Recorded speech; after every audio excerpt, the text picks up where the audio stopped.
অনেক সুনামধন্য নামকরা একজন মিস্ত্রি একটা কোম্পানিতে চাকরি করত। যখন সে বৃদ্ধ হয়ে গেল তখন সে কোম্পানির মালিককে বলল, স্যার, আমি গত 30 বছর যাবত এই কোম্পানিতে চাকরি করছি। এখন আমি বৃদ্ধ হয়ে গেছি, আমার গায়ে আগের মতো শক্তি নাই। এখন আমি চাই অবসর নিতে আর বাকি সময়টুকু পরিবারের সাথে কাটাতে। তখন সেই কোম্পানির মালিক বলল, ঠিক আছে, কোনো সমস্যা নাই, তবে আপনি আমাকে শেষ একটা কাজ করে দিবেন। একটা ঘর তৈরি করতে হবে, এই কাজটা করার পরই আপনার ছুটি। তখন সেই মিস্ত্রি মালিকের মন রক্ষা করার জন্য তার অনিচ্ছা থাকা সত্ত্বেও ওই ঘর তৈরির কাজ শুরু করে দিল। কিন্তু সে মনোযোগ দিয়ে কাজ না করার কারণে তার সর্বশেষ তৈরি করা ঘরটা মোটেও সুন্দর হলো না। ঘর তৈরির কাজ সম্পন্ন হওয়ার পর কোম্পানির মালিক যখন ঘরটিকে দেখতে আসলো, তখন ওই মিস্ত্রিকে ডেকে এনে বলল, আজ থেকে এই ঘরটা আপনার।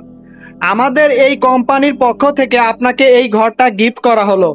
তখন ওই মিস্ত্রি মাথায় হাত দিয়ে বসে পড়ল আর বলতে লাগলো, হায় আফসোস, জীবনে কত মানুষের কত ঘর সুন্দর করে সুসজ্জিত করে তৈরি করেছি, আজকে যখন আমার ঘরটা তৈরি করার পালা আসলো, সেই ঘরটা আমি সুন্দর করে তৈরি করতে পারলাম না।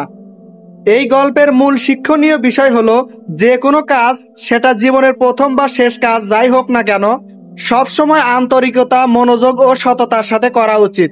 কারণ আপনি আজ যে কাজ করছেন তার ফল ভবিষ্যতে আপনার জীবনেই কোনো না কোনোভাবে ফিরে আসবে।